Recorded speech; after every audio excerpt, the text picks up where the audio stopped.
each other a lot. Hello, guys. Welcome to our broadcast. Myself here with Scott. Welcome, Scott, to our first live together. It's awesome to join you. And Dane is here as well on the other side of me. Hola.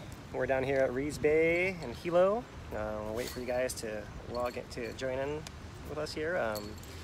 But I'll kind of just start talking about what we've been doing.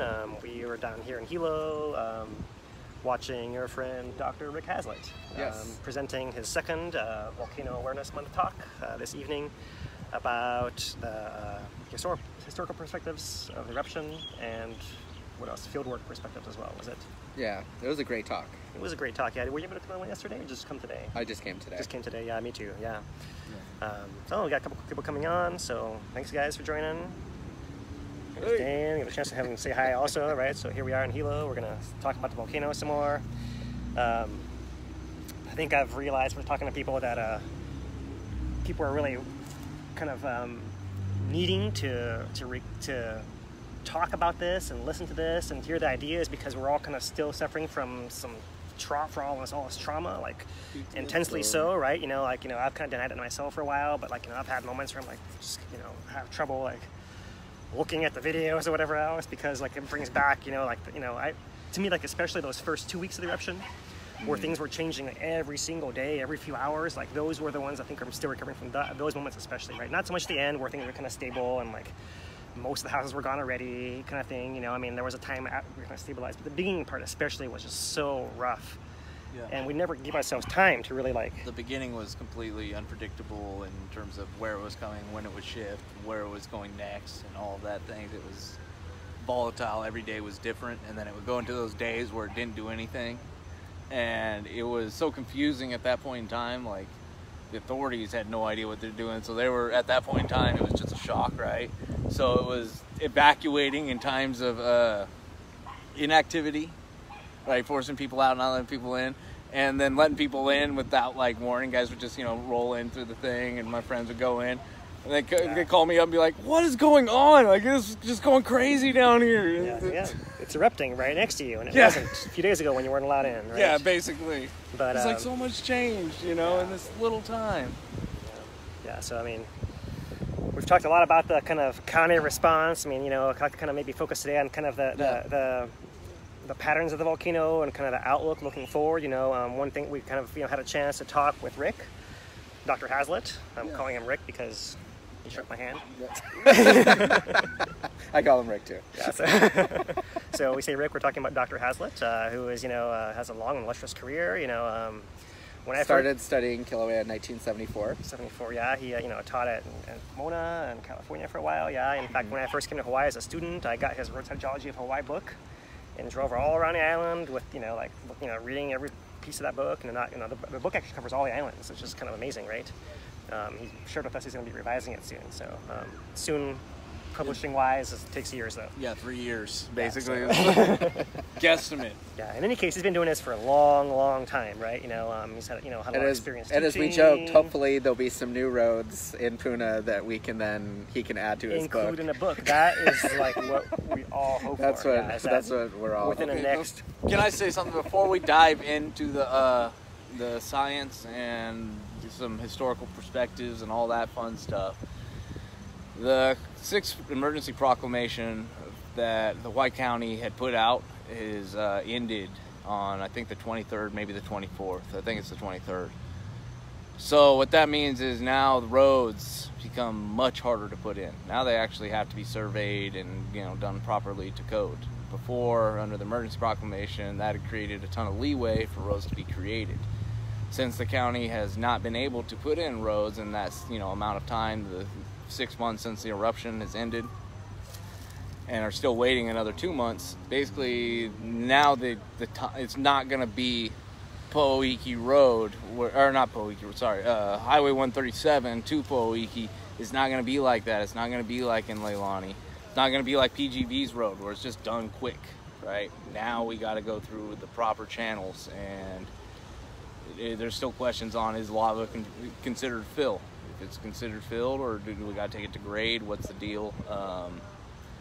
So yeah, to code is a whole new ballpark to walk into. Yeah, that kind of took us all by surprise. Yeah, totally right on talking about this because it's something that's happened that's very important. Yeah. You know, it affects all of us that are in the area, right? Those of us who hope to have, you know, development back where we lost our houses, like you did. Yeah, and it's so important that in this time when it's still kind of in the news cycle and it's still fresh in people's mind, you know, where we're still eligible for FEMA programs and Department of Transportation programs, and we're eligible, and the state legislator is willing to throw money at us, and no one's going to give us money if the county and the mayor doesn't ask for it. Right. So by them not asking for it locally, the government, we can't expect the federal government and the state just to bestow us with money that we haven't even asked for. Right. So this is why it's so crucial that we do the major asks, that we shoot for the stars, maybe settle for the moon, and get as much money, and just do the big ask at this point, and this is not a moment to delay. I would disagree with that completely. The state legislature right now has very little interest in helping with this thing. They'll put in, they want to help, but there ain't in for no big ask. Trying to go for that, we've already pushed this thing in the beginning to $860 million. Right now, the ask is $155. That's a more reasonable, ask that might actually get taken. By ballooning it, then it jeopardy. And they've told us this directly. They don't want to do that. They don't have any interest in putting that money up. They don't have any interest in doing like the buyouts and stuff like that, because that was originally proposed by the county. The state's just like, we ain't paying for that. Well, so building the roads is so much cheaper than doing the buyouts anyways. Let me finish. Because the roads are a whole different thing, right? Because the roads, the FEMA does not front money. They reimburse. So by the county not taking the initiative in order to put in those roads up until this point in time, now they've jeopardized the FEMA reimbursement because we're no longer under emergency proclamation. This was I'm sorry, I'm just speaking from my perspective, right? I agree. This was a mistake. This was a mistake to drop the emergency proclamation before putting in the roads. I'm in full agreement that was a huge blunder on the part of our local government. It definitely brings into question, what kind of planning they're doing, because it seems like most of the planning that we're told about revolves around this magical, mysterious 6-month which is date, time times. From a moving target. Yeah, for sure. Yeah, and and so it's not based on science, of course. No, it's not. And so it's completely arbitrary. And they may have good reasons, but no one knows what they are. Yep. And that's a big part of the problem, right? Is that we don't know what the plan is. It just seems like we're waiting and waiting and waiting for what's going to happen magically in 6 months from when we downgraded the volcano to yellow. Mm-hmm. Not even from an eruption end of it. When we downgraded to yellow. What does that even mean? And when HVO goes to yellow, that's they're saying it's done. Right. That's I can't put out a bigger sign. I mean, they literally even tried afterwards to appease this whole scenario that's been forced upon them by citing the Smithsonian. Was it Smithsonian? The standard 3 months after the eruption ended. Right. Yeah, the Smithsonian standard. 3 months after the eruption ended, the last lava is seen on the surface. That means it's over. And they started that even a month after it had really ended. So they were being generous, and they were trying to appease as best they could under the stipulations placed upon them. Right. And that still wasn't enough. Yeah. The county still said you have to say with absolute certainty. Yeah. I thought I mentioned to you guys this earlier, but I thought it was interesting that one of the terms Rick used in his talk was consensus forecasting, right? Which is that for the USGS to put out something official, they have to basically come to a consensus among themselves. And you can imagine with a group of 40 expert scientists, there are going to be some differing opinions, right? It happens all the time in academia that people are like, no, my idea is right and yours is wrong. I believe mine more than yours. It happens even with us, right? So, people dig their heels in academia on that kind of stuff. They will be like, no, I will fight you on this. I'm stubborn too. what can I say? Stubborn. The more stubborn, anyways, that's kind of where we're staying with that. We don't know what the plan necessarily is. It seems like, maybe the plan isn't very good because we don't see any evidence of any reason or logic to it. If there is, no one's telling us what it is. So we have nothing else to believe at this point in time. So if anyone knows anything more, let us know, because as it is, like, we kind of have continued to not have faith in the capability of our government to restore and recover from this eruption right now, which is what we all need to do, right? So we're kind of trying to address the psychological part of it today. There's all this kind of physical infrastructure part we got to deal with as well. This transition, and that's kind of going to be ongoing. We're probably going to be talking about this for months and months and months. And unfortunately, because it's 6 months from October, it's going to be April, right? So, and there's no point in delaying, because the eruption is over. There's 100 times more science that says it's over than it's continuing. And that's what we're it's gonna not talk about. even like close. As a matter of fact, there's almost no science that says that it's continuing, and a ton of science saying that it's over. And so it's kind of just, I hate to use the expression, but like fake news that it's still happening, and that we should be delaying our recovery efforts over this idea that it could, like, the fissures could just reopen at any moment. And on top of the fact that it's just leaving people more scared, and, you know, not allowing people to do their healing and processing of what just happened. Forget about even just on the emotional level, people needing to, like, just have that moment of, like, the war is over. I'm safe now. And I can just be in my home. I can take a deep breath. I'm okay. And, you know, this isn't just going to, like, restart again in a traumatic way, you know, with absolutely no warning. Can I jump in there? All right, so as he's saying, you know, there's a bunch of PTSD going on about this whole thing. I mean, and it's understandable. This thing was traumatic, you know, visually, you know, emotionally, psychologically. It took a toll on people. So to transition, you know, it is comparable to, you know, the war zone type thing, and you don't know how many people I've seen with that 1,000-yard stare, where they're just, you know, gone, you know. And you get that similar in the military, but not like, you know, it's similar, they're different, right? But it's still that same type of stare, that blank face that just into the distance. It's hard to come back, but if you don't try, then it takes you. And that's the thing. That's my message about that. The whole PTSD thing is, if you don't try and deal with it, then it consumes you. Yeah, for sure. So, you know, even myself, you know, I haven't done that many updates. I don't think that's necessarily been a healthy thing. You know, I've had other things I have to do, but, like, you know, I need to talk about it. Everyone else needs to talk about it. We all need to talk about it. So, you know, you guys need to watch. I've kind of been saying, like, oh yeah, we'll do a short update now. You know, maybe it's not worth trying to keep them short. We'll just talk as long as we need to. You know, like every time, we'll just kind of go from there. You know, and you know, we'll hope to give you guys today, like, a way to think about this. You know, this eruption. You know, based on all this evidence, we're going to show you guys of why we believe. You know, and this is not the only opinion, but, you know, it's the one that I believe everyone should embrace, because, you know, you can choose to live in fear, I suppose, the rest of your life, but that's not a healthy thing. And, you know, I don't think it's scientifically justified. You know, it's true that we are seeing things in a volcano we've never seen before, but it's because we have instruments that we've never had in a volcano before after this kind of event. That's part of it as well. So, you know, I know how the county is like, oh, we haven't seen that before, we haven't seen this before. Okay, true, but that's not unexpected, right? This is all part of a pattern that we understand. And, you know, and in fact, one of the reasons that I'm extra confident today in presenting all this stuff is we talked to Rick, and Rick says, oh yeah, these are the same ideas that we have. Yeah. So, okay, so, you know, that's what I wanted to show you guys. I saw a comment, you guys, on here that we're kind of really backlit, so maybe we could all flip around. Maybe will that work? You guys mind spinning on this bench? And maybe we'll change the scenery here to the tree behind us, and maybe that'll be easier for people to see. I'm trying to give you the ocean. Yeah. It didn't work because of the angle. Yeah, sorry about that, you guys. Minor miscalculation, it's okay. So, you know, and maybe I could speak on some of the healing aspects, you know, as the one person of the three of us who literally lost my home in the eruption. And well, you know, Dane has also been personally impacted, but please go ahead. Yes. And you know, and for me, it's like I dearly love the home that I had. Of course, I was down in vacation land.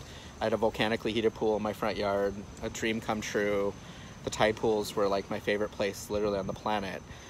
Just being around Puna over the last month, I ended up going on a 2-month trip around the world. I was very fortunate that I got some insurance money and I need to clear my head. And so I did a 2-month journey around the world, did a lot of scuba diving, got a lot of Thai massages, you know, and just, you know, trying to just deal with my healing. And when I got back here, you know, driving around Puna, I won't, you know, I'll be totally honest, like I have shed many, many tears here, you know, and there's still a lot of grief and sadness. And I feel like I've probably put myself in about as good a position as anyone could to heal and get over this. And I still feel a great amount of sadness over what just happened. Right. And, but I also feel like from being able to kind of step back for a little while and kind of do some of that healing, like I'm able to now come back into the community and be a voice of the war is over, the eruption's over, and it's time to like move into recovery mode. And if we still feel like the event is happening, then it's hard to, you know, if you're still in the foxhole, so to speak, or you're still feel like the bombs are, you know, flying overhead or just taking a break, it doesn't really make, you know, it doesn't really make us want to like then come out and start the rebuilding process. It doesn't allow us to go, okay, well, we've lost a lot, but what have we gained? And then work with now what we've gained. And and Puna, the thing that I'm so clear about Puna is like, if you live in Puna, you have to embrace change. There's no place on earth that has changed like Puna does, so on all levels. It's so dynamic. You know, like whether it's a hurricane or this or that or a fire, or it's just like wherever, Puna will not be the same in 10 years as it is now. So it's not a place to get attached to what it is.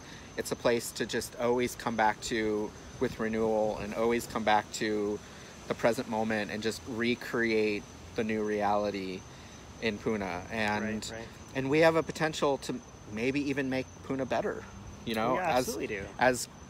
You know, it might not seem like that, but you know, in this, you know, the heat of the moment, but in the long term, like we actually could have more prosperity to our area. We actually could have, like, you know, better jobs. We actually could have a beautiful environment. You know, we have things that, you know, the guests from around the world are going to want to see. And, you know, we have a lot to share with our community. And, you know, plus what I saw in the eruption was so heartfelt, so much aloha, that if we just continue that in our recovery effort the way we did during the eruption, like we're really going to build something amazing here in Puna. Yeah, for sure. And it's a beautiful thing. And so yeah, for sure.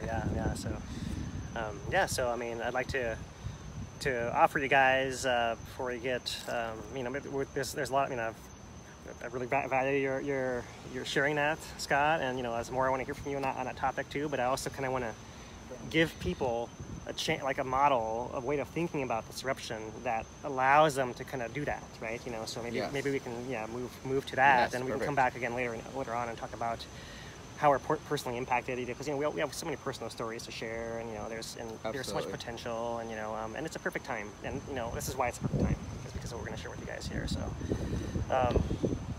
So Dane and I have been doing a lot of research on. Oh, you want to hold it? Yeah, on the different historical eruptions of Kīlauea, and we believe that 1840 is actually one of the best models we have of how to think of how this volcano works. And before we dive into it, like, this isn't just us speaking this. Literally, if you look it up, there's a Volcano Watch article that was published after the eruption ended. I can't remember the date, but I'm sure you could Google them. And it pulls up and it talks explicitly about the 1840 connection. Right. So this isn't just us, but we dove into it. You know, like we looked into this 1840 connection and looked into why it's comparable and why it stands. Do you mind showing these maps down here, Dane? Oh, go ahead. Okay, so maybe we'll start with. Here, I'll take this. I'm gonna switch the camera around. I know the microphone sometimes goes wrong, but that's what we gotta do. All right, so this is a map of what we are calling, we've come up with this term, grand eruptions of Kīlauea. And I'm defining these as these massive volume eruptions that happen down in the lower East Rift Zone. And on this map we have shown right in here is... Ooh, there's a good pointer. It's a lighter. I actually have one in my pocket. Oh, there you go. That's better. I came prepared today. Oh, there it is. Our 3D printed pointer. All right, so here's our 2018 eruption in red right here. And this one is an 1840 eruption right here that erupted essentially right outside Nana Valley, went through, part of Nana Valley is built on top of this, and it goes all the way to the ocean at the coast up there. Yeah, I forget exact, not exactly Honolulu landing, but not that far off either, right? So this is kind of the pattern eruption that we compare, like the old eruption to this one right here. It's true that the 1840 eruption didn't last as long as 1840, or I'm sorry, it's 2018. But here in comparison, let's show you guys the eruptions of 55, which are this kind of orange color here, and the 1960s and the darker red all the way up here, right? So relatively speaking, 2/3 of these eruptions of area, right? Look at this plot down here. 2/3 of the eruption area is from 40 and 2018 combined, and 1/3 third of it is 55 and 60. So as far as the amount of lava that comes out and area it covers, it's much more during these grand eruptions. It does happen in other times, right? And we'll kind of put that in context later on too. But most of the time, most eruptions in Puna that cover a bunch of land are happening through this kind of mechanism that we're gonna lay out to you guys. And kind of in comparison, kind of to show you guys previous eruptions, right? 2018 is over here on the right. So there's 1840, you can see 55 and 60 are kind of smaller, both in eruption volume and collapse volume. There were collapses, both eruptions at the summit, smaller ones obviously, not nearly as big as our massive one in 2018. The 1841 is kind of estimated for an eruption volume. That's a lot we don't exactly know from here, so we're kind of doing the best we can with information we do have, right? Yeah. Let me move to this next. Can you make this brighter? I probably can, yeah. 1 second. If it'll respond, there we go. Better? Not enough. All right, so here's the duration of the flows, right? So there's our 2018 with a really long duration compared to 55 actually, right, as far as duration goes. But just that, I believe, is not a good indication of like how eruptions actually go, right? 40 didn't last that long, and 60 lasted in between, right? But if you actually look at what we call a flux, the volume divided by the time, right, you can see that 2018 put out a huge amount of lava and like every single day, like we knew that already, right? Yep. And so, in comparison, here's what 60 and 55 look like. And one reason that 55 didn't put out that amount of lava, I mean, it had giant breaks in between phases, 15 days to like 6 days, I think. And whereas this one, the biggest break we really got was like a day. Yeah. Literally, day and a half, there was a day and a half, and then another day and a half, like 2 points. But there was a small break, but that's so tiny. Right. So I prefer to look at the flux rather than the duration itself, right? Kind of showing how much comes out per time, because even though the 1840 eruption didn't last very long, in that time it put out a huge amount of lava, which is not nearly as much as came out this last year, but it's more in that same order of magnitude. And remember, there might be some error in this calculation in here, so we don't know exactly. But it's clearly much more so than these intermittent eruptions in 55 and 60, right? That's kind of why we feel validated in separating these things, right? These are clearly different things happening during these eruptions, right? So you look at flux, you look at total volume, surface area covered, anything but basically duration. Duration's just, it's misleading. Right. So yeah, so let me see what I got here. So let's look at this one next, right? So this is kind of the basis of the mechanism of why how we're thinking about this thing. So Kīlauea's got its 2 rift zones. The southwest rift zone, it goes 20 miles to the southwest through here. And this east rift zone takes this nice bend. It goes about 33 miles or so all the way to the tip of Kapoho, right? It depends exactly how you measure it. It's kind of wide, so it's different paths. It can be a little more, a little less, but let's just accept that's pretty close, right? Mm-hmm. So it's in a ballpark. It's definitely somewhere in the order of 50%, 60% longer on the east rift zone than the southwest rift zone, right? And this is a straight shot. So let's say the magma pressurizes and injects lava down the southwest rift. Straight shot, goes in there, can pop this section of the south flank away. Easy, done, right? That happened in 1823 at the big eruption that William Ellis saw. Plus, I would add, in terms of the length, that the east rift zone goes out to sea far another longer. 15 miles. Yeah, another many miles. Yeah. So more than the southwest rift zone does. Absolutely. So it's definitely much bigger rift zone. For sure, yeah. So But as far as, you know, as a model of what I talk about the south flank is kind of defined by the boundaries of the southwest rift zone on this side over here, and an east rift zone, but the south flank kind of ends at the island edge over here. So while the east rift zone underwater is a place we want lava to go and, you know, and not erupt on land, and that's always a possibility, and one more option for it to go and not erupting in lower Puna. Like it did in 1924. Yeah. Or maybe not, you know, like maybe. Yeah. It could also have intruded without erupting. That's totally possible as well. It doesn't have to always come out of the ground. If the flank moves enough to create the space and alleviates the pressure. Yeah, that can be enough.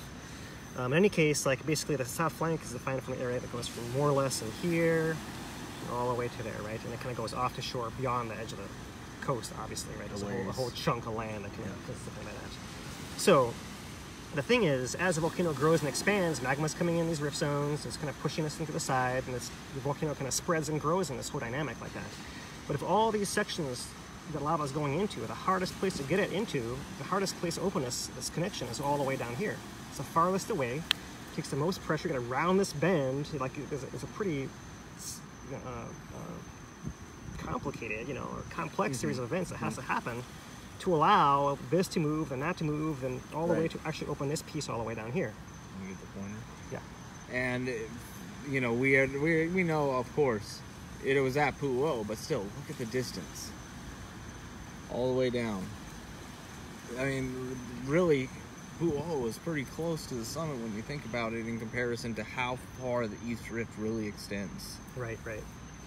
And, you know, that kind of explains, you know, a few things, like why are these eruptions in lowermost Puna so infrequent, right? Mm-hmm. Why is the shape of the Earth here, right, flatter in Kapoho, right? You know, Kapoho actually has cliffs. It's got a graben. It's got faults on both sides. It's not like there's no poly dropping off all the way to the ocean just on one side. It kind of goes downhill both ways, actually, right? So like it's a different kind of place, right? It's not as high as everywhere else. We know that there's different dynamics of explosions down there from just existence of Pu'ukapoho, you know, as a tephra and tuff cone. So there was a lot of different, you know, topographical features that kind of support this as well. The fact that this is the hardest piece to move, right? And so what it takes to move this thing is basically shoving this part of the flank south enough, and whenever that happens, you're likely to inject lava all the way down to this area over here. Now, it's true that not every eruption that pushes down here causes some collapse, and what we had really unique this past year was a combination of this thing opening up enough to induce the summit to actually collapse, and all the lava that was under the magma chamber over here drained through that pipeline all the way through down, right? Just like Scott described in his diagram, which I'm not sure how a chance to see without the light today, but if you want to shine it on real quick, I can point the camera that way. This is a very high-tech diagram. Computer rendered, actually. Yeah. So yeah, here's the diagram that Scott presented in his live yesterday. If you haven't seen it, go check it out. I did share it.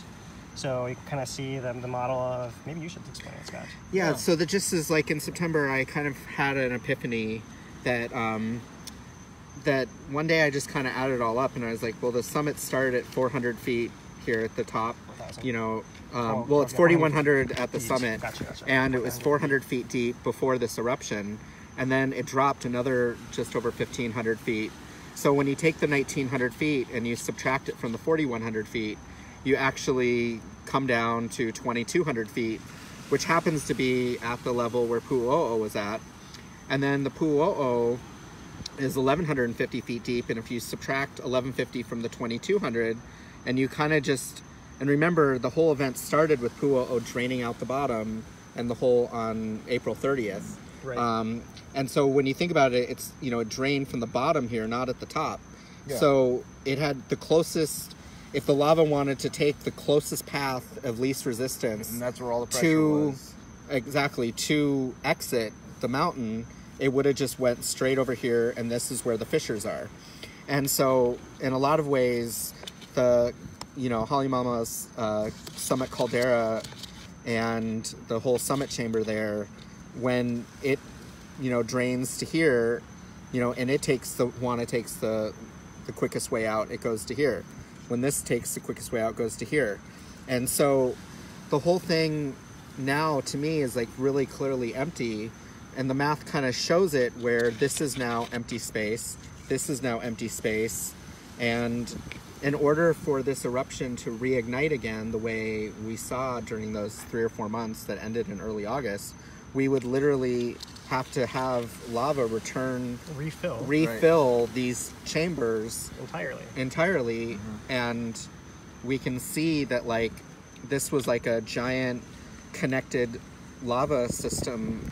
And I would even suggest that what we saw for 35 years with Pu'u'o erupting was there was a constant slow drain from the summit into, from here, which accounts for the fact that we had such a consistent, such a consistent flow for 35 years. Yeah, in hindsight, this seems very clear. It all lines up like where this was one system of lava. Dane wants to turn. Yeah. Just clarify a little bit. What Scott's talking about is the shallow chamber, right? He's talking about the chamber that was estimated by USGS to be 0.8 kilometers cubed, basically. And that's basically what we saw in the amount of volume collapsed at the summit, and that's basically what we saw in terms of volume erupted up to 1.2 kilometers cubed. If maybe that's what was in the rift already, or maybe that was what was stored under Pu'u'o, but there was some but basically all the numbers kind of relate. But there's another chamber, the south chamber, that has got drawn in there. Yeah, that is not drawn in here because it kind of conflict with this whole diagram. Well, it's got it written in there. It's just it's got not it got written. It's kind of this. But that thing is basically. This is not to scale, right? Where this thing was 0.8, this thing's 20. Yeah. Like this thing's forget about it big. Yeah. Like so, one thing we know, or we're pretty confident on, and we don't know for sure. Well, is magma is still down there? Yeah, magma. We do know magma is still down here, but the collapse did not really involve the southern chamber. It all matches up nicely to just be the shallow chamber. That it did not involve this big giant chamber that's still there. Right. Absolutely. So, should I move to the 3D cross section now? Maybe I can give this to one of you guys. So we kind of talked about how far it is and the distance all the way over here. Let me go to, where is this one? This picture is the one I want to show you guys next. So kind of just threw this together. It's not exactly a good image that shows this very well, but this is kind of cross section just put together. And I've kind of combined another one I put together and kind of merged them in between right here, kind of just try to join them. So the south flank's over here, and it's got this fault along the very bottom that separates it and comes all the way up. And there are other ones that go farther beyond here that I'm not showing on this diagram and go farther off the map. But the ones that we're familiar with, kind of the rift zone itself, kind of is one of the heads of these faults, right? It's not just one fault; there's a whole series of them. And there are other ones that we're familiar with by the coast, or the polys themselves, or shallower ones like this, right? But essentially, as this whole flank moves, these are the gaps that open up. This piece of land kind of slides down and over this way, and this one down over this way, kind of like a deck of cards, like it's like a magazine, it's like sliding along, right? To kind of between all different pieces, accommodate all the movement together. That is down here, all coherent. Jump in on that? Yeah. So one thing that's when we're talking about changes that are happening now, right? Or for the past few months, we've been talking like all kinds of subtle. Right, oh, it's subtle, oh, this is faint, oh, this is tiny, this is small, right, we're talking subtle change. Well, that thing went like 16 feet, and it went so much that we saw the readings on the Kīlauea GPS.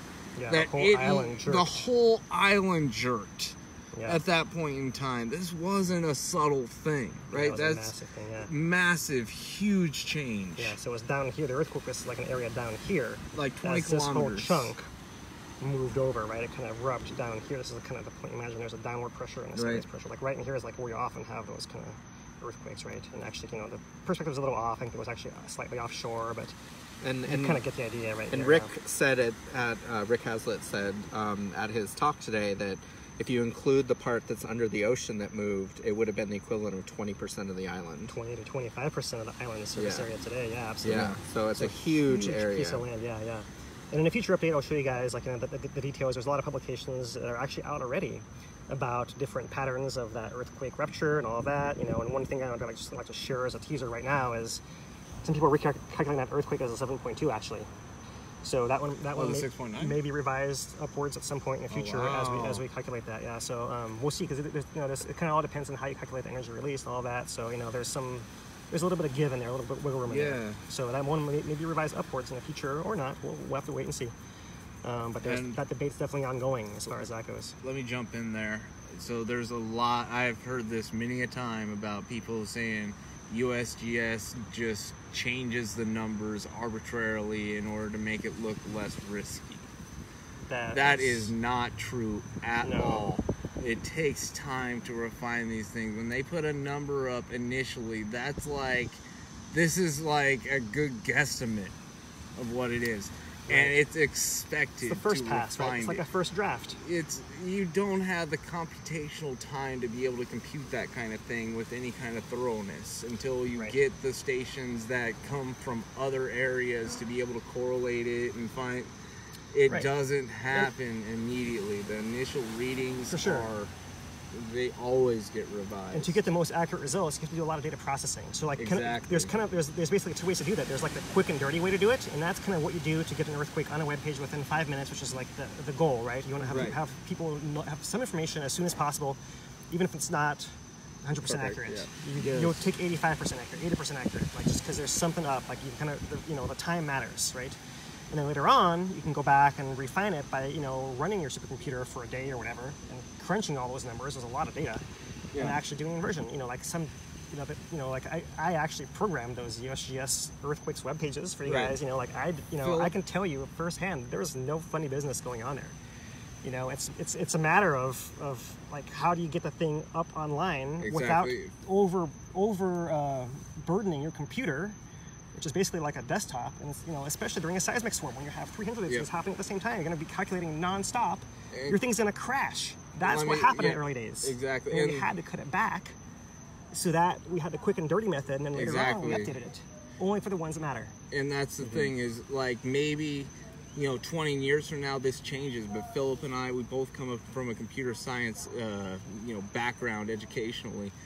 We get what the limitations are in current hardware, and where these lines have to be drawn, where you put quick and dirty, and why you revise it later, how you balance that type of thing.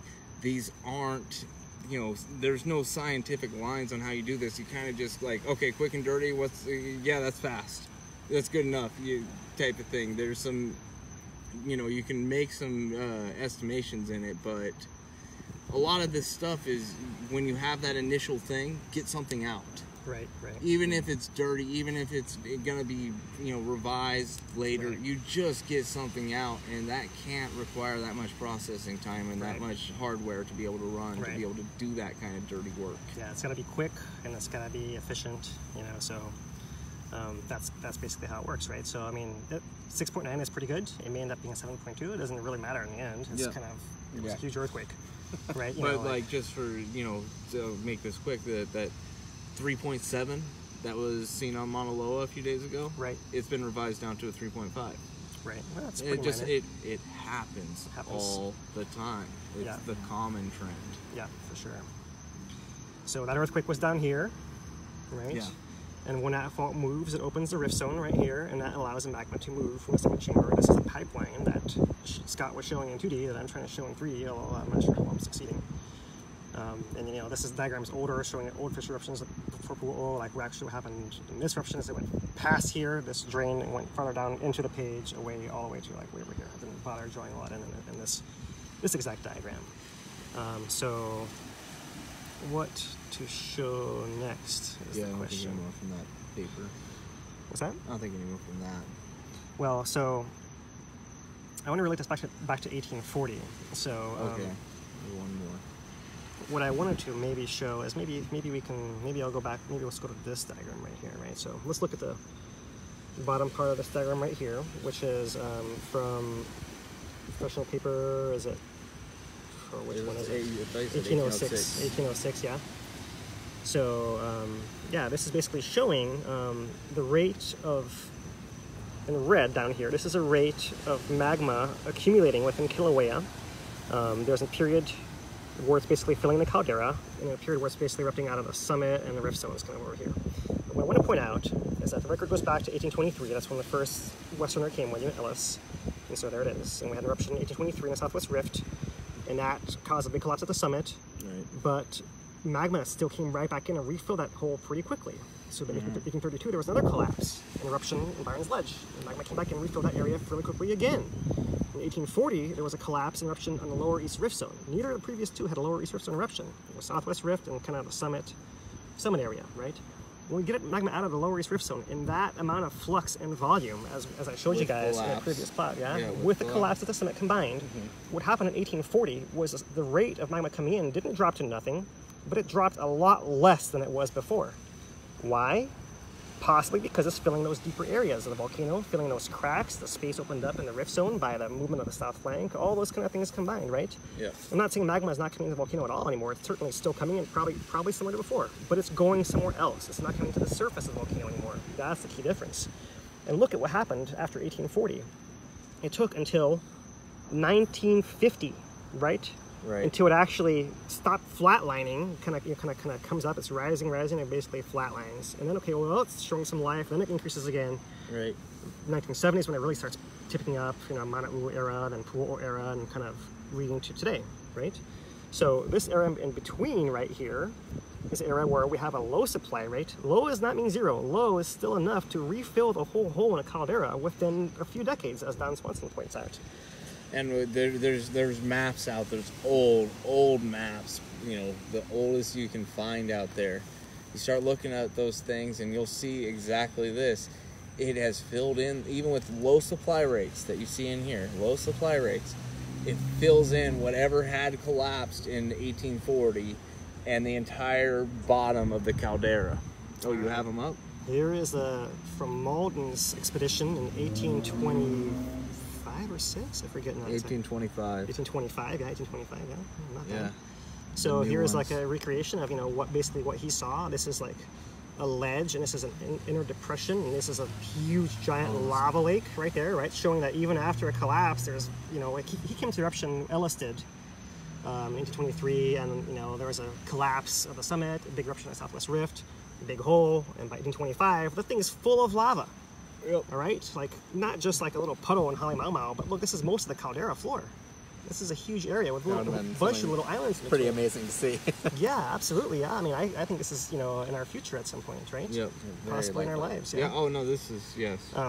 I don't know, how quickly it'll fill the whole thing, right? Because I think, possibly supply rate has dropped now. We might have this big a lake this soon, right? Within 2 years of this happening, I think. No, not within 2 years. But in this case, lava came back, refilled this whole area, and kind of. But even the 1841, it had done that before 1868 at least, or when was it? Which year is this one? This is 44, and this one is. I can't believe you have them 65. All ready to go. So this is 44.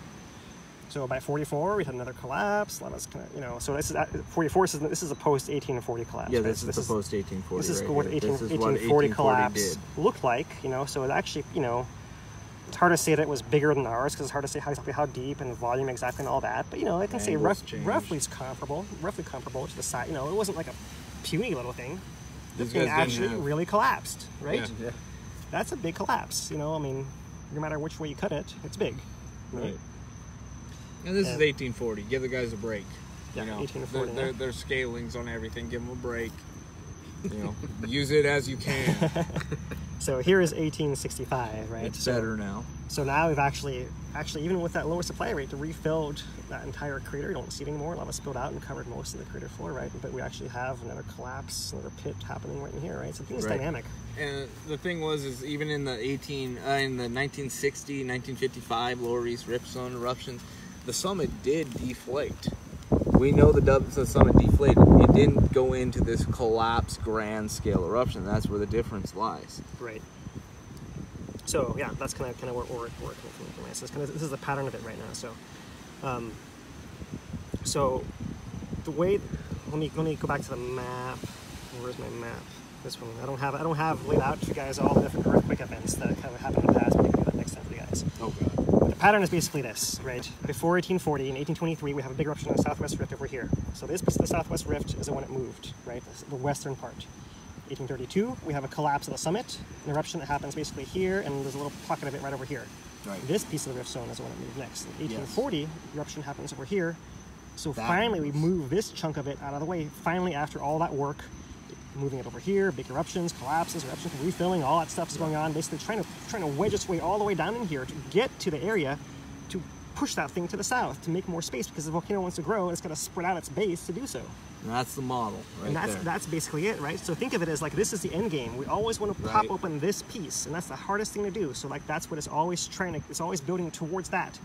And once that happens, and this whole chunk moves to the side and makes all the space through here and all through here, then there's too much space to fill to get back there so quickly. It's the same thing you're saying. Different perspective of it. I'm looking from straight up and looking down now. And can I jump in right there? Go for it. So one thing I've heard plenty of times is that, oh, well, you know, just Fissure 8's going to reactivate, right? The path is already there. Dude, this path that's already there has been sitting underground, getting cooled by the water where it rains, you know, damn near every day. It's just been sitting down there, thermodynamics and all, adding with, you know, like water is just a great just buffer of energy and buffer of heat, especially. So we run all those things. It's cooling, right? It's cooling. So you want to talk about where you look at what's beside it, right? You have all this fractured rock that's been there for a long time. Where, if it tries to come back, where does it go? Does it try and push out this dense, sticky, viscous intrusion that it already done before, right? It's already done that one. Or does it do a new one, right? Reset the entire system at that point. So we go back into the cycle. We don't just, it's not like, oh, it's established and, you know, now it's just going to intrude there. No, it's different, because now it's so much harder to reuse that same exact intrusion. If this was 1 month after, yeah, it's still hot. This is 6 months, and this is what, 7-8 months later now? Yeah. Right? We're at the point where we're just seeing consistently dropping temperatures. Speaking of temperatures, check out, I'm going to put it out tomorrow. I swear, tomorrow. All right. The temperature analysis for the Lower East Rift Zone. It's taken a little while to get together, get our thoughts together, run them by enough people to make sure that we're right on this stuff, because this isn't thing, you know, especially with the government shutdown and everything. This isn't stuff that's been talked about right now. With the news releases on heating in the Rift Zone and all this, we're basically going to have to put a lot of that stuff to bed and just explain this stuff real quick on how this exactly is taking place, why none of this changes that is taking place in the Lower East Rift Zone require magma at all. The intrusion's already happened, the magma's there, it's sitting there. None of that has to change for anything that's been, you know, fluctuation wise or heating wise. None of this has to change for that to be, you know, true. Yeah, good point. Yeah. And one of the things, you know, I would add is that, sorry to blind you. You know, is that, you know, Rick, you know, Hazlett, you know, spoke to me about the idea that the volcano is doing exactly what it should be doing in a cool off period. Yeah. Right. So what we're seeing is par for the course. It's not par for the course for a re-eruption. It's par for the course for a cooling off period when an eruption is over or POW. And so it's perfectly doing what it should be doing, which is steaming and cooling, and the gases are diminishing, and there's a little less, you know, slowly but surely many spots are cooling off. And some spots will probably be steaming for the next 50 or 100 years, just like there's areas that are still steaming from the 1955 event 58 years later. Yeah. So, so there's, you know, so that's the really important thing, is that, you know, what we see when we smell a little bit of hydrogen sulfite, that's like normal. Like that's what we should be smelling. And it's really important that people understand the difference between smelling hydrogen sulfite and SO2. And SO2 has that kind of burnt fireworks smell, and whereas the hydrogen sulfite has that rotten egg smell. And so we should be smelling a little bit of that rotten egg smell. And our noses can actually pick up, Rick said an interesting thing to me, that our noses are actually the greatest meter picking up the hydrogen sulfide. Our noses can pick up almost a smaller reading than instruments can. Absolutely.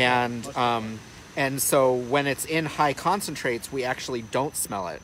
So actually when we smell it, it actually means that it's a low reading, means that it's actually not a threat. It's almost like if you didn't smell it and you felt like your eyes were burning and you couldn't breathe and you're wanting to pass out and things like that, and you felt sick, and that's when you really need to be concerned and worried about stuff, not just getting like a little whiff of rotten egg smell. So anyways, I guess I wanted to just throw that in there as well. Yeah, absolutely. To kind of sum it up, it's exactly what we expect. It's exactly how it's supposed to work. There's no surprises happening here as far as this goes. I mean, it's, there's nothing out of the ordinary here, right? So, just to recap the pattern: 1823, 1832, 1840 in that case, right? That kind of had built up that whole sequence, right? So the next cycle is a little murkier and takes a little longer, but kind of part of the reason for that is the 1868 earthquake. It was a 7.9 either on Mauna Loa or on the south flank of Kīlauea. It was a 7.9 and a 7.0. It's kind of not quite clear which one happened in which order, but in any case, at least a 7 occurs on the southwest rift zone of Kīlauea, following a big earthquake on the southwest rift zone of Mauna Loa, which led to an eruption in Mauna Loa in 1868, actually. But, southwest rift of Kīlauea actually moves, and there's earthquakes that happen for years and years and years afterwards. Like, this thing adjusts basically for, I don't know, decades. It kind of keeps moving and wiggling and moving and wiggling, kind of this way, that way, over here, back and forth. Until basically the biggest earthquake in 1975 kind of moves this kind of south center part of the rift zone, right, all the way to Pu'u'o, kind of to here, more or less like this, and offshore, of course, as well. Like, that's the area. The center part is the one that moves in 75. And again, in 89, I want to say as well. It's also very likely that a 1975 earthquake was the precursor that eventually led to Pu'u'o in a lot of ways. Absolutely. That was the start of opening channels that then led to... was, right? The pattern actually is that magma supply rises, it gets to Mauna Ulu. Mauna Ulu erupts for about 5 years, with an interruption in between. The eruption stops, interrupted by a crack at the summit. It repressurizes, pushes back through to Pu'u'o. Following that earthquake, after the earthquake happens, is able to go back through there and reestablish this way. And one of the explanations for why Pu'u'o maybe lasted so long was because of that earthquake, opening up that space and giving it the room to operate for that distance to fill, and taking until 2018 it pressurized enough to actually crack farther down the rift. And then in this whole system, that when that earthquake happened and moved it down, it did not move the lower East Rift. No. It just moved this Middle East upper rift area, and then it's locked and loaded now, just waiting. The system's primed. Yeah. I mean, there is some what I'm calling noise in the data where you actually, like, this part moves, and these sections over here have to move a lot more often than this one to even get out of the way to allow it to actually go and move this one time. So for every one movement of this one, you might have 3 of each of these possibly, right? At least depending on the scale of it, right? 1868 was such a huge earthquake, I might have gotten most of it in one chunk. It's hard to say exactly how that all works out. The data is not that great going back in time, especially with earthquakes. So that's really, really hard to say. But what we can say is in the 2018 earthquake, the 6.9 actually moved, it overlaps a little bit in this area over here, but it moves mostly in this side over here. This chunk over here is what moves, right? So the same pattern, right? It's 1868, 1875, and 89, and then 2018 over here, right? So we actually have a kind of a west to east pattern that seems to occur. Maybe because magma can go into this rift zone a lot easier, straight shot. Well, we move that one, done. Now, here's a bend. Well, that's kind of harder. Well, once that thing moves, we can move this one out of the way. Okay, We'll get around the bend and then we'll shoot down afterwards. Right. I described this to someone a few days ago as you've been parked in to a parallel parking spot really tight, and you got to wiggle your car out back and forth, just to get the thing out of there. Right? You can't go straight. You can only do this kind of thing, So, and after a while, you do that enough where you actually are able to relieve enough pressure here to unzip this thing, and magnetic pressure builds, and a combination of the magnetic pressure and a mobile south flank being unlocked, that allows it to kind of pop open and feed that eruption happening right there. So that's the model that we've kind of, that we're comfortable with right now, And given that, the south flank today is actually still moving really, really fast. Not as fast as before during the earthquake, but it's still moving. It's still moving. It hasn't stopped. Right. The summit's basically still deflating, likely because of that, right? This part of the south of the caldera is actually moving away, so making more space in there, right? Right. we're seeing in the GPS that this distance is increasing across the caldera north to south. So more evidence for that as well, right? And given that, it's not possible for magma to go back and do that eruption again until it does this entire sequence back and forth again, right? Yeah, as I was saying earlier, it has to reset at this point. It has to reset, yeah. It has to go back and it create. And this is exactly how the details of how it resets, right? And historically, even if you don't believe in this pattern, this west to east movement type thing, right? Even if you don't buy that at all, it still has to reintrude. yeah, It still has to make a new path and have the pressure to be able to do that. And we saw what kind of pressure it needed to be able to do it this time. Now it has to reset and do it again. yeah. So where's the pressure? Where's the magnet to be able to do that? Where's the stockpile? The upper chamber is gone. Just get that out. The upper magma chamber doesn't exist as it used to. right, right. It has been compacted. It is dense. It does not. It came out of Fissure 8. Yeah, it all came out. It is gone. Yeah. So I mean, I'm not saying this is exactly how it works. It's sitting in Kapoho Bay right now. It's where that magnet chamber is. This is one way to think about it. And the reason I offer this to you guys is because, this is a way that gives me a lot of peace, right? Besides the fact of I think it actually is scientifically valid. The fact that this makes a lot of sense to me. It makes a lot of sense physically, scientifically, right? Even if you don't believe the pattern of it, of how it has to repressurize. Right. And the only reason I cast any doubt in it is because the sample size sucks. Because even absolutely. 1840, I mean, I cast doubt on things from 1955 all day because I've read the reports and just how they extracted many of that data. So coming back to this, we are working with the shallow depth of information. But the thing about it is once you start looking for comparisons, looking for these things to give you a model of where we are now, looking forward at what we just experienced, you're going to be hard pressed as opposed to just sitting there and trying to poke holes to it on the side, trying to just be like, oh, well, this doesn't match up exactly, right? That's easy to do. Whereas looking for this comparable thing for yourself, that's the challenge. Yeah, the data is really noisy and messy, and we know it's not perfect, and this is not necessarily the solution, but I'm offering it to you guys as a way to think about this. Right. Right? That makes sense to me, that I hope makes sense to you. You don't have to believe it. Not everyone will. That's fine. There are other ways to think about it. This may not even be how it actually works out in the end, right? But this is this makes a lot of sense to me, and there's a lot of noise in there, but basically we have to repair all this damage in the way you're thinking about it, right? As you said, we have to refill here, we got to refill here, we got to refill all the area in between, not only in map view, but up and down in 3D as well, right?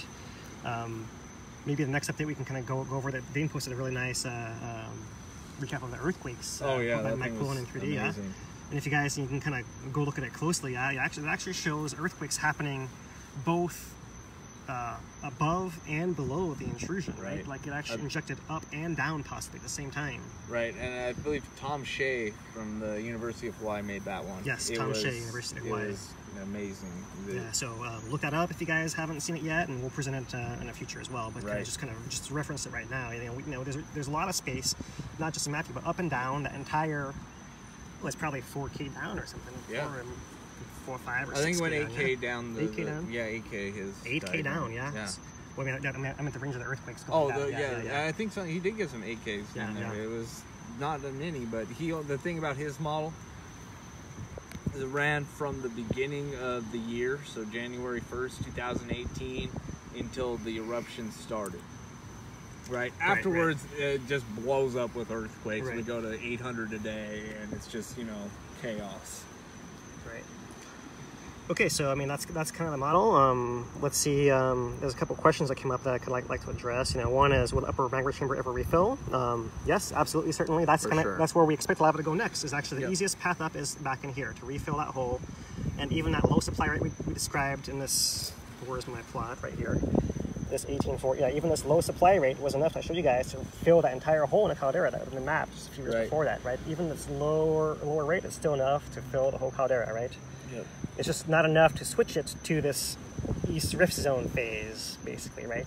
And look at this. 1950s when eruption rate kind of starts coming up. And when was the first rift zone eruption down in the lower East Rift Zone? 55 and 60, right? So our rift zone is already primed. It just took magma to finally fill it up enough to actually get in there. And that may be what happens in the lower East Rift. But in this case, 1955 to 1840, 115 years. That's only one data point, not something to bank on. That's why we're not comfortable, you know, maybe we're saying, well, you know, it's going to be a decade, couple of decades, maybe. Can I jump in ballpark, right there? Yeah. So, yes, the magma chamber is going to reform. Does it reform exactly the same as it was before? No. Well, it can't. So it can't, right? It cannot.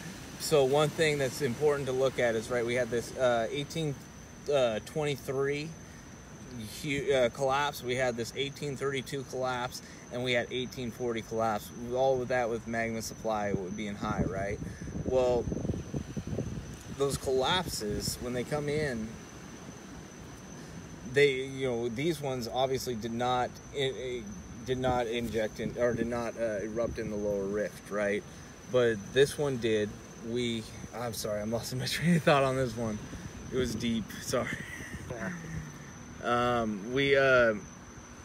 We get the eruptions in the East Rift. I'm gonna have to lose it. Sorry. Go ahead. That's all right. Yeah. So I mean, 1840 is really unique, right? So I mean, the fact that we have a lower East Rift Zone right here is like the meaningful thing, right? And even in this diagram from the USGS, you clearly define these lines. Look, and even you're gonna write, okay, before here, it's different. Afterwards, it's different. Okay, go ahead, Dan. Yeah. So what I was gonna point out is we have these huge. The magma chamber's changing dramatically in this time, right? But it's deflated, it's collapsed, and then it comes back by 1840.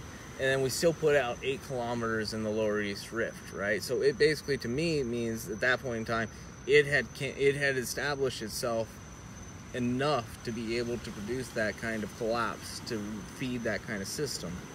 So the magma chamber itself can reestablish, you know, at the summit of Kīlauea pretty easily, and there's pretty good evidence of it doing so without, you know, too much problem. And it then is able to so if it doesn't matter exactly how big it is in order to trigger this collapse type of thing, but it has to be there. That's the one thing about this model. It has to have a shallow magma chamber, which we don't currently have. And we'll know when that magma chamber starts to filling. It will be obvious as can be, because not just the gases, but that giant pit that's 1,900 feet deep at the summit will start to fill in. Yeah. We'll start to see lava fountains in there. We'll start to see eruptions. You know, 2/3 to 3/4 of all eruptions on Kīlauea have been in Halemaumau at the summit. Yeah. Right. You know, not down on any of the rift zones. After 1840, so the next 57 eruptions were at the summit. Yep. And if this was so we'll like see it like fill in and fill in and fill in. And a matter of fact, you know, one way to even think about like what was happening in April before this whole event, you know, every time the lava lake overflowed into the, you know, floor of the chamber, that was a new high of that whole cycle. Absolutely. Right. And so, you know, and that like put another 10 feet, you know, and another 10 feet and another 10 feet of elevation in the bottom, you know, in the summit. And so, you know, we're going to see the 1,900 foot deep crater when it fills up with lava.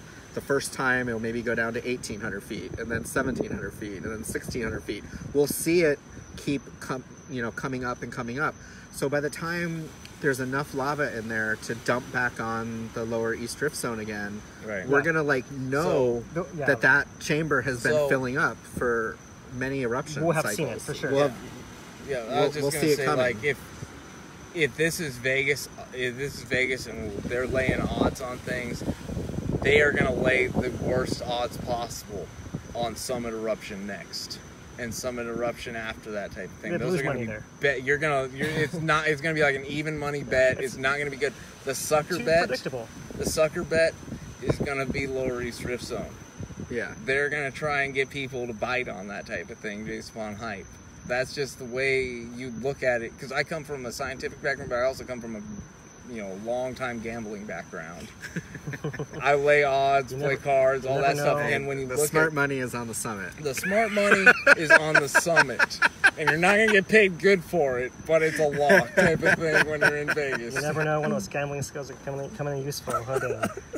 And my background is, you know, more math and stats and stuff like that. So I would completely agree with that. That you know, that you know, there's a very like 90 way plus 90% chance that it's coming back to the summit before it comes back to the East Rift Zone, and even to the point where I would almost go to 99+%. I mean, just because I can't even really fathom what the mechanism looks like without it going there first. You know, that is where, you know, it just, where's the magma going to come from if it doesn't come from there? And well, that's where it reaches the surface, right? Because I mean, there's a lot of space in all the different parts of the rift zones. You can put magma down deeper, but to reach the surface, you know, and like that's kind of, you know, what everyone kind of agrees on, right? It seems that, I mean, you know, even talking to Rick, you know, Rick said a couple of interesting things. First of all, like when we're going to see the first sign of lava at the summit, like, you know, possibly years after we see the deflation signal at the summit turn around. So rather than a net deflation over weeks and months, maybe a you know, net inflation over weeks and months, and then it could still be years after lava comes out into that pit.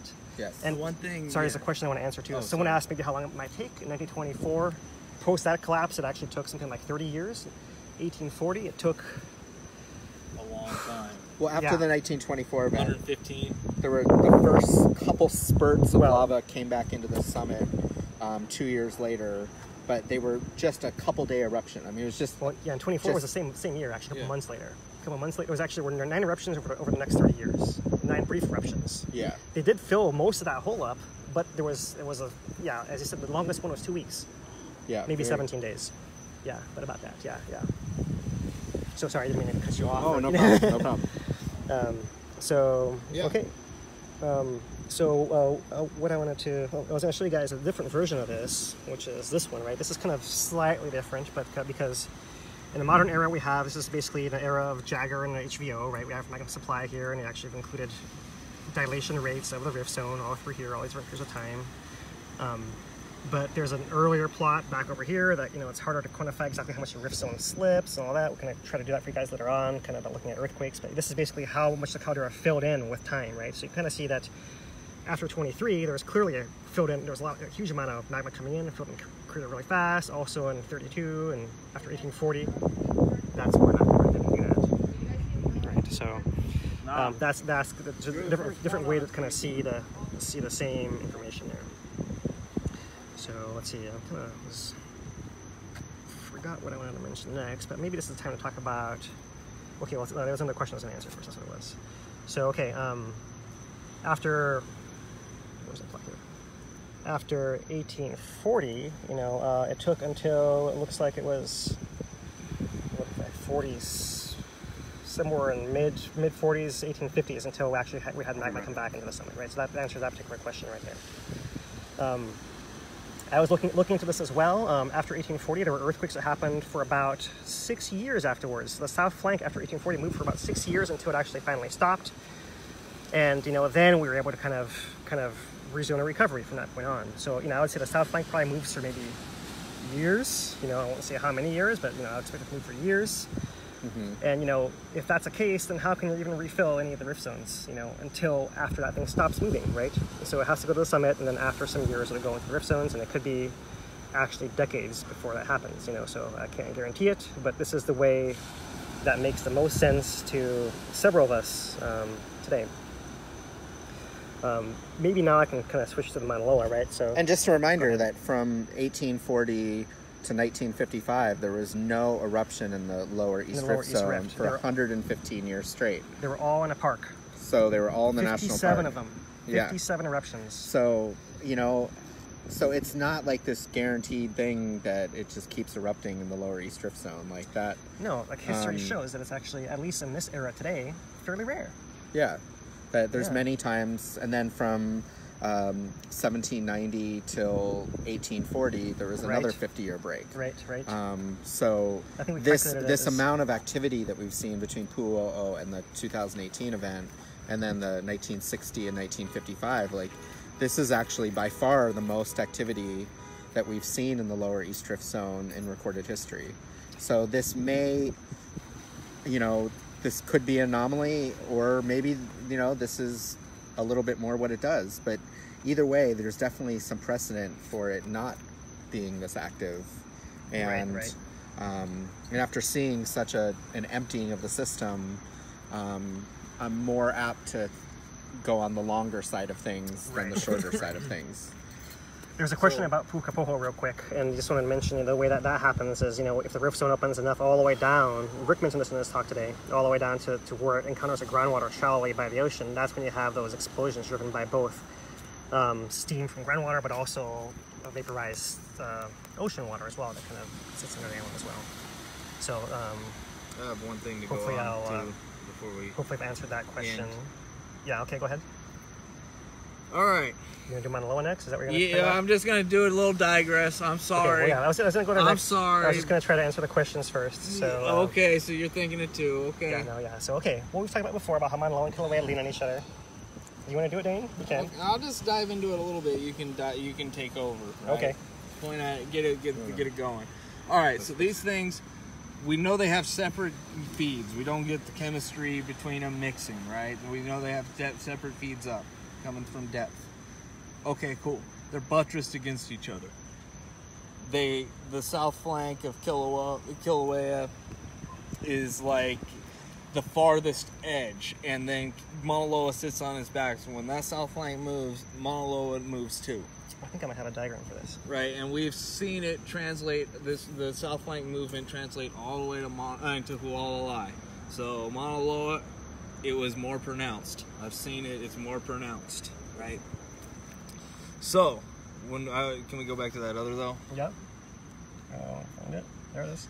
So, 1840, right? That's our model, right? Boom, we're there. Okay, the magma supply has dropped. I actually believe that's true now. Magma supply to the shallow level has dropped considerably from what it was before. But look what happens. Mauna Loa, this isn't the greatest graph for this, but it works. Mauna Loa has an uptick. And there's these transitions between Mauna Loa being a thing and being the main thing, not the only thing, right? It's not exclusive. Only it's not exclusive. It's a little bit messy. But it's messy, but one becomes predominant and the other becomes secondary. Right. And they have changed historically, and this was one such change. And if we're using that model, then this has to be taken into consideration. Mauna Loa, what it does next. So we don't know much about Mauna Loa before 1840. There's supposedly some of the eruption in 1832, but it's not clear exactly. There's not really any lava. It's hard to calculate any volume from that. Right. The height of these bars is the volume of the eruption, right? The size of the eruption, right? In cubic kilometers, right? So give you guys an idea, like, the one that came out of the Lower East Rift Zone, was originally estimated as somewhere around, what was it, 800? So 0.8 or so. Which one? The 2018, right? Yeah, but the most recent offshore estimates from the Nautilus, that did the offshore studies, have revised that upwards to 1.2. Yep. So on this scale, just, even still, like, this shows you how big our 2018 eruption was. Would have been off the graph of Mauna Loa's eruptions that we have, actually. Yeah. So. Yeah. In any case, Mauna Loa eruptions are much more dominant in this period from 1840 to 1950, right? In fact, this is a USGS graph that shows that I even colored it with the shades, right? And even this is their graph. Right, this is their graph, right? Graph. So what does it say here? Oh, they're similar. What are you looking for? 1840 coincides with after 1840 coincides with an increase in Mauna Loa activity, right there, written right on the graph. Yeah. So it's likely that because south flank of Kīlauea is mobile, and Kīlauea is basically the south flank of Mauna Loa. Exactly. It's also mobile. That now Mauna Loa has this whole game going on with its south flank as well, and Kīlauea is moving out of the way. So it now has a chance to have a period of renewed activity. So to answer the question that someone put out recently, we would put odds on Mauna Loa above Kīlauea. At least I would today. I would. Absolutely. I would too. I'll So, third that. Now, it doesn't have to be immediate or imminent or, even that frequent, but that seems to be the likely thing. And look, Kīlauea doesn't stop. Just to point that out, Kīlauea doesn't stop. It's refilling the caldera during this entire period, right? It's just that during this low supply rate, that's when these things start popping off more frequently, right? In 1950, when the supply rate we start seeing, here's what the actual plot says. The modern period in Kīlauea begins in March 50 with the beginning of inflation, right? Culminating in a pool eruption, essentially. So they draw their line right here, right? And 84 occurs right? 75 occurs, eruptions of Mauna Loa, within this era of increasing rate of Kīlauea. Yep. But these are rare, right? There's like 2 in this period of time, compared to, well, how many happened in this period of time before that, right? Or any period of time in here, right? That's right. Anywhere else in the history of Mauna Loa, in fact, that we know of, in a historical record, right, there's more eruptions than there's been since 1950, right? That's kind of hard to argue about that. So it seems like if we were to draw this graph out now, what we expect to see, it seems like based on the evidence and what we have now is we have months and months of no net inflation, like no magma coming up in a volcano that leads us to believe that supply rate has dropped, not to 0, but dropped, right? Mm-hmm. And so maybe this line goes flatter like this. Similar to going 1840. forward, right? Yeah, this exact pattern that we see over here, right? It was a high rate before, and maybe it starts flattening out, right? So that is what I personally expect to see. And when that thing recovers, I don't know. You know, how long this takes, if Mauna Loa goes next. The thing hard. is like, and would this graph go back down there's again? this little, there's like a little nuance in Hale Mau getting lava at the very bottom, which would be classified as an eruption, but it could be, it would be connectivity, yeah. Right, it would have some short-lived ideas, right? We're talking big eruptions, and if we're talking big eruption, Mauna Loa doesn't go tiny usually. It goes, you know, all out. It's a much bigger magma chamber. Much bigger event, and it doesn't just fill the caldera and then seep back down, type of thing. In general, when it goes, it goes. So with Mauna Loa, it's a whole different ballpark stepping into it. Scott, to answer your question, this particular plot is actually a cumulative graph, right? So, so it's actually can't go down. Yeah. But on this other plot that I showed you guys, you would expect to see this kind of drop like that. Mm-hmm. And this area right here is kind of questionable. You know, it might actually have been more curved down, right? It's hard to say exactly. You know, it seems like there's a hint of that in some of the data, especially if you consider earthquake data and all that. Because, you know, if you look at the earthquakes, there were earthquakes happening throughout this period over here as well, which means a lot of South-like movement was happening, so you can kind of add some volume there, right? Yep. And then afterwards, it stopped happening for this entire gap of right through there, right, until 1868. There's basically almost no reported big earthquakes. You know, it's a imperfect record, right? People living in Hilo reporting earthquakes happening in Puna.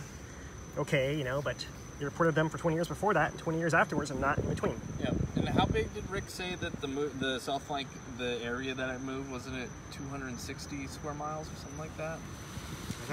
I missed it exactly, yeah, but something like that. Right. I mean, but basically 20% of the island's area. Yeah, if you move 260 square miles, even an inch, you've created a ton of volume to be able to store material in.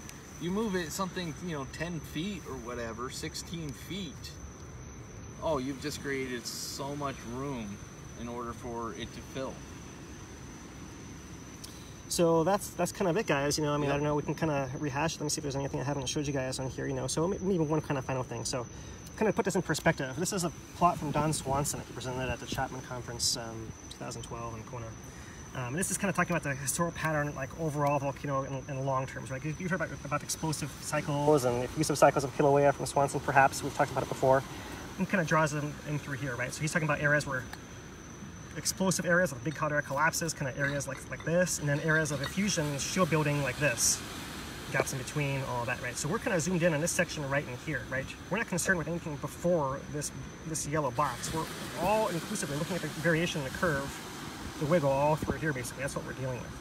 So we're not dealing with a zero eruption of caldera collapse and more explosions. At least it doesn't seem to be the case as we understand it today. You know, it's possible things could change, but there's no reason to believe that at the present. You know, that we're basically looking at variations through here. So lava is still coming in, it's still filling. It's just a matter of the relative strength of where it's going to go and what it can push, right? So I kind of just wanted to add that kind of point because that may come up in some comments later on. So guys, I don't know if that might kind of work with the brightness of the iPad. Yeah, all right. So, like I said, it's not the only model. You know, maybe it's not convincing for everybody, but it's something that works for me. I think it works for Dane as well. Oh yeah, works for me. The one. Works for you, Scott. Awesome. You know, and I hope it works for any one of you guys that is hoping to kind of find some peace in what's happened and kind of a foothold to kind of dig into to start moving on from this, because like this shows us that there's good reason to believe all this evidence that this thing is over. How? It's going to be over for, at least in the lower East Rift, decades. Yes. Decades, I'm, right? I'm willing. In the park, not so much, right? But who cares? Erupts in the park, great. That's where it's supposed to erupt. Fill in the crater, bring in the tourists. Let's go, let's check it out, and it's fun. No one's house is in there, right? You know, Perfect. I was willing to say to the You know? city council that I would bet my entire insurance check I got from losing my house that the fissures 1 through 24 are not going to reignite, and so that's where I stand with that. I'm gonna put one caveat on this whole thing, right? If that Someone's gotta do summit, it. yeah, I gotta do it. John's not here for the boys. If that summit moves and that collapses start again, all bets are off. All bets are off. Yeah. And that's still on the table. It's low percentage, but you can't rule that one out. Yeah. But you also can't live No. planning on that. No. Or, you know, it's an off chance. Yeah. Yeah, I mean, you know, something like that happens. It's basically the worst thing that could ever happen in a volcano, you know, its entire cycle, you know, so like, it happens so infrequently. That kind of relates to this cycle of dawn, or this chart of dawns I was just showing, right? So like, if that happened, then we're dropping down from this rate like this, 1500, back to nothing, right? And we don't see that drastic of a, like, it's not like something's deflating massively still, right? It's stabilized. And that leads us to believe. We're back to the subtle thing. Yeah, at least for now, this stability, you know, gives us, you know, reason to believe that that's how it's going to stay, and it didn't keep moving, and the south bank's moving, and the summit's not collapsing. It's just sagging. Yeah. At this point, right? So. You know, I know that Rick, when I've talked to him many times, has, you know, been like very clear. It's like we will see clear signs when it's coming back again. Yeah. Just like we did this time. We will see the earthquakes, we will see the ground cracking, we will see the gases, we will see the land deformation. Yeah. You know, we will see lava fountains starting to come out. Like, we will see everything that we saw. There is no sneak attack coming. Yeah, no, it'll be like a 100 microradian inflation or deflation kind of thing, right? Throw a caveat again. Play devil's advocate one more again. That's your job right now. Go for it. That's my job right now. All right, so there is records, and not in the lower East Rift, but middle East Rift, right, of these eruptions of stored bodies of magma that basically are able to find a way to the surface. So the idea behind that is basically on some chance, like this is, you know, again, we're talking low percentages, but can't rule them out, or it's really hard to. Turn the camera around here for you. Go ahead. Yeah. Keep going. So basically it comes to, you get the movement of the south flank. We've already established that it's all moving, right? Well, there's two ideas that can take place in that are, you know, low, but one would be that you create a pinch point where two areas are moving more and one is not. Pinches, there's a stored body of magma, right? It's already there. It's like the lower East Rift, where we have all these pockets of just stored magma underground. No feed from deep or anything like that. They get pinched and it pops up like a pimple, right? Yeah. And in that case, we're talking super short eruption. We're talking viscous lava that's not going very far, right? And that's happened before. The other option would be you create by the flank moving, you create this gap, basically this point of least resistance, that then this pressurized, the same, you know, stored magma body underground that's already pressurized is able then to come up through. Yeah. You crack the cork or something about it. Yeah, crack the last remaining bit. It's moved enough. Release it. Yeah, but it's been there already. It's been there. It's there. But again, we're talking short. We're talking viscous. We're talking not going very far. We're talking, you know, just this isn't. And I haven't seen any good proof of any of these in the lower East Rift. Yeah. These are middle Rift events. We've described and again, I think there would be some indications of that. There is. And even that, I feel like there would be, you know, some aspect of. No, yeah, there absolutely would be, right? Yeah. But as far as people living in the East Rift, what to expect, there's a chance of something small, of limited impact, infrequent. Yeah. That is going to be in play forever, indefinitely. Yeah. You live on a volcano. Yeah. Exactly. So we're not saying like, okay, all that stuff out. Right. Exactly. Thank you. We're not ruling all that stuff out. No. But with that in mind, this is the model we're putting Right. forward. Basically, the kind of eruption out of Ahu'aila'au, which is what I'm calling it, by the way. Yeah, me too. Because because to me that's the name given by the people of the area, and that's the name that I'll recognize forever. I don't care what else anyone else says. That kind of eruption out of Ahu'aila'au cannot happen in that manner again anytime soon. Yeah. Something else, possibly, right? Very Something minor. small, pimple, release, that kind of thing. Possibly even like a little steam explosion here or there. If like a crack opens up and some groundwater gets, that kind of crazy things. It's kind of hard to predict. That kind of thing could happen, right? Right.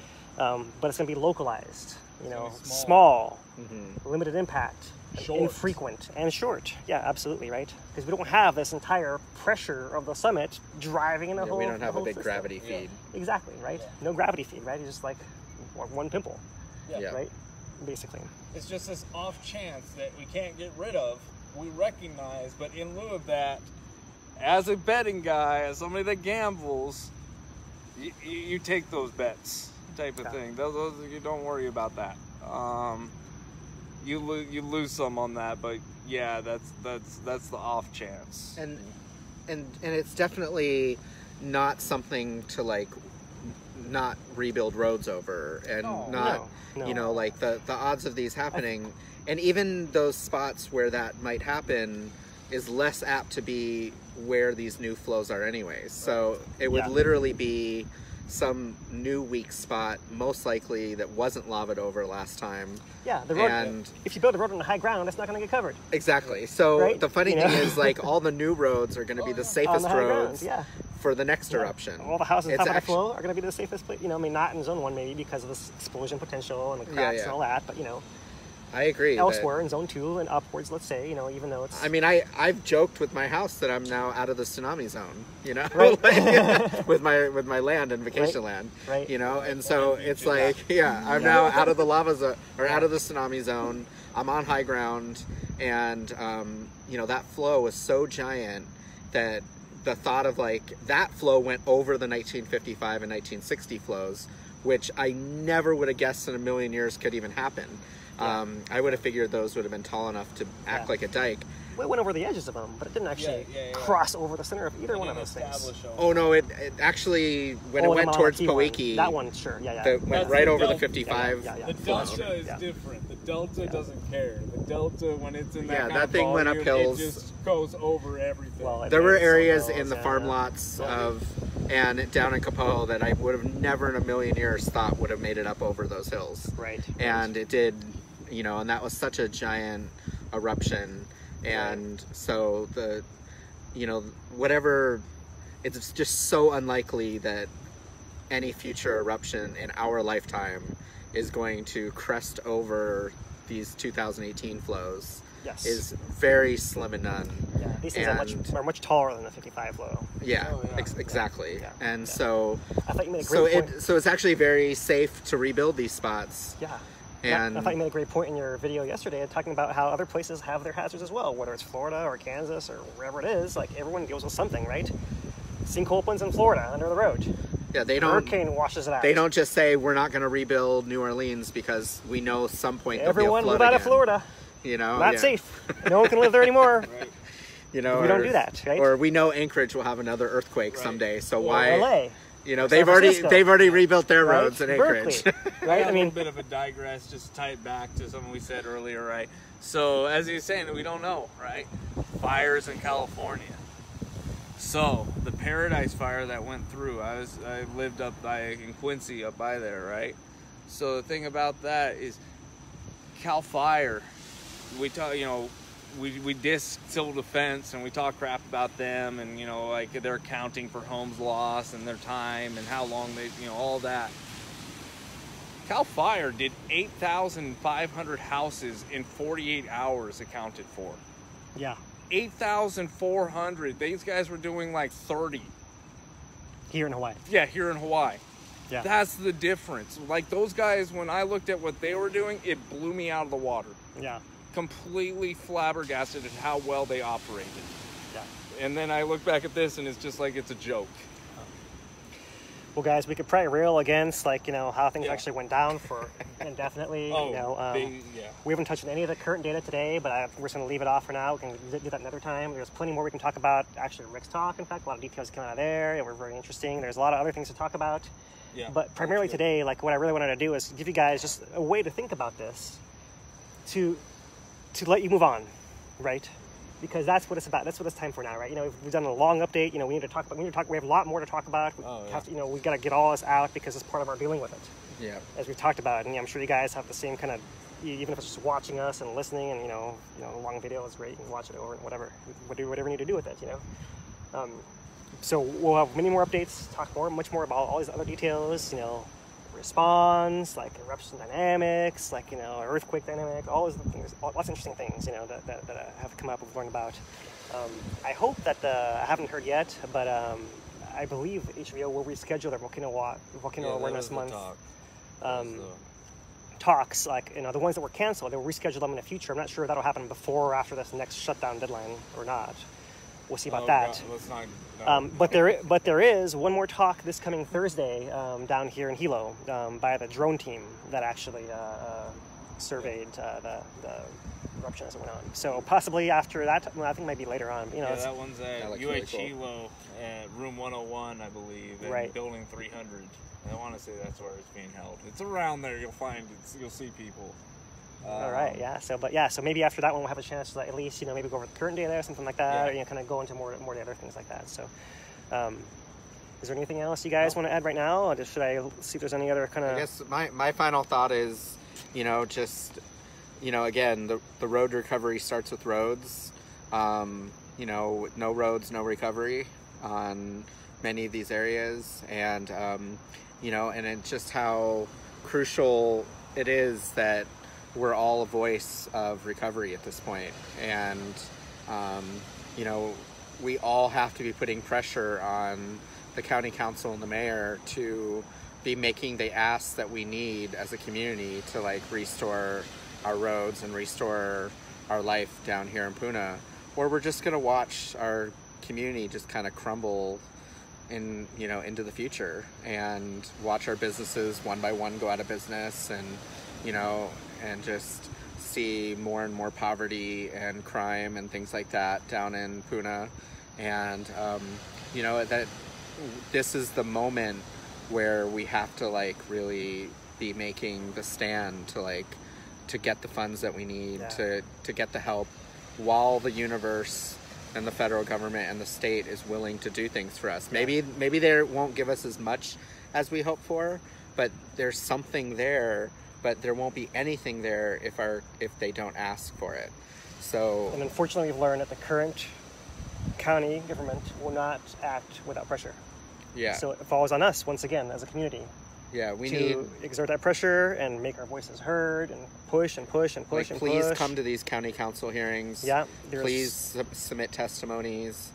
Please, you know, we need to organize rallies so that they, you know, almost to the point of, like, we need to be sitting outside the mayor's office with hundreds of us demanding this. And by the way, that was awesome at the Y, right? Everyone coming out. Yeah, that was awesome. So you guys check out those pictures. Everyone coming out in solidarity to demand the change. We need more of that. Yeah. More frequently, more often. Outside the mayor's office would be great. Yeah, that's what many of us were talking about there at the Y, is that we'll leave it to you guys. Know, we need to be doing that. But it's not just for the people that have homes and lost access. Of course, those are the most obvious people that we need to help and get back to their homes. That's just a no-brainer. But even, you know, someone like me who now owns an inaccessible lava lot, you know, like, that property still has value. Absolutely. And the farm lots still have value. And, you know, and just to remember that every road ever built on this island was built on top of a lava flow. Yeah. Every farm ever farming on this island anywhere was someone pushing around lava and bringing in some soil and growing food on top of it. Yeah, and absolutely. This whole island was, you know, every home or subdivision ever made was on top of a lava flow. So this idea that, like, we shouldn't touch the top of a lava flow now, just because it's the newest one, is not really conducive to what life is here on this island. Yeah. Like we There's what, 15, we work with 15 our square lava miles flows. of it. So It's too big an area. Yeah. and You can't.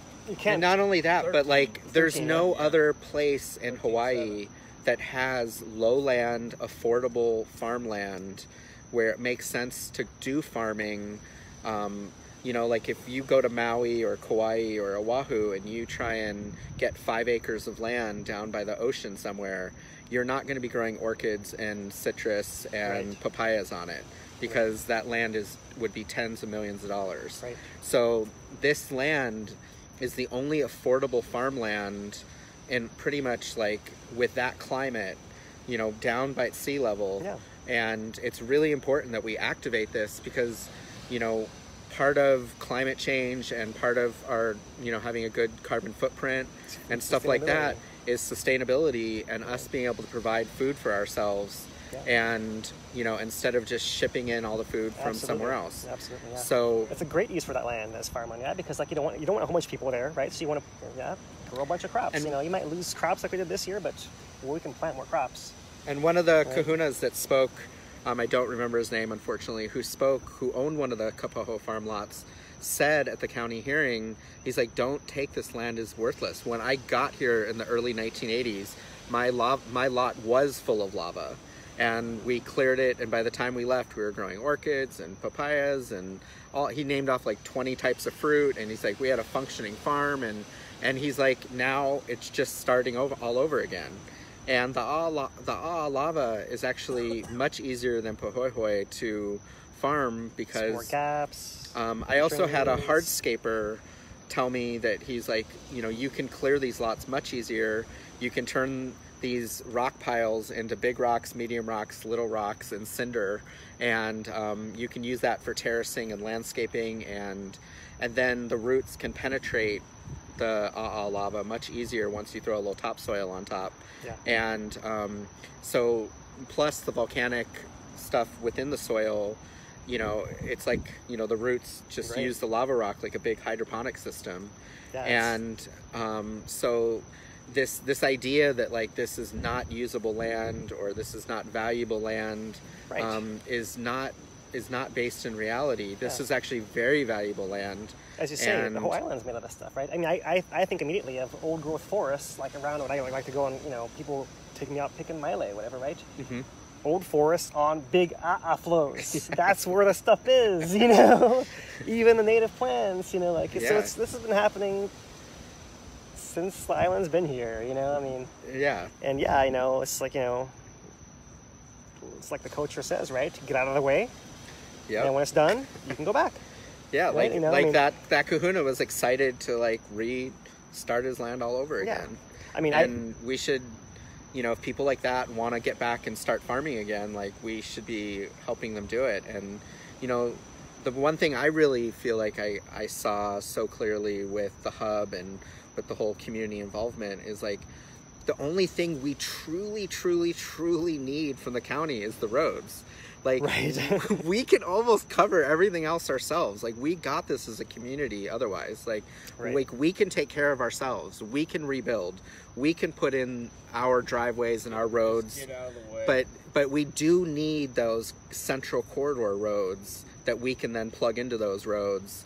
And then we can clear our driveways. We can clear our land. We can, like, replant things. We can bring in topsoil. We can take care of, like, getting our communities back together, and you know, but we can't do anything if we don't even have access to these places on the most fundamental levels. So this is where it's like, this is, you know, the fight was, you know, during the eruption, the fight was to survive, and the fight was to just make it through this as a community. Now we got to fight to recover. Now we got to fight to recover, and we got to switch modes. And it's time. And it's the time. Is the now. Time is now. Right. Absolutely. That's kind of, I mean, we end on that, right? The whole point of this whole presentation is the time is now, right? The time is now to, like, you know, do what you got to do to start recovering, whether it's talking about it, taking action, you know, moving rocks around, whatever, you know, like, you know. Physically healing the land, emotionally healing ourselves, and, you know, and also pushing for the change within our government entities, and so that we can get the funding and the resources we need to be able to like pull this off. And I have just 100% faith in our community to be able to do this in a meaningful way. If we can just get a little bit of help from, you know, the federal government, from the state government, from the county government. And I think we've shown as a community that we're worth it, and that for sure. and that we have a lot to offer the world and to this island. And yeah, great things are coming, you guys. You just gotta believe it. We gotta manifest it, right? We're all in it together, right? And yeah, with that, stay classy, Puna. Yeah, stay classy, Puna. And get Dane in here too. All right. All right. All right, guys. All right, aloha. Shoots, aloha.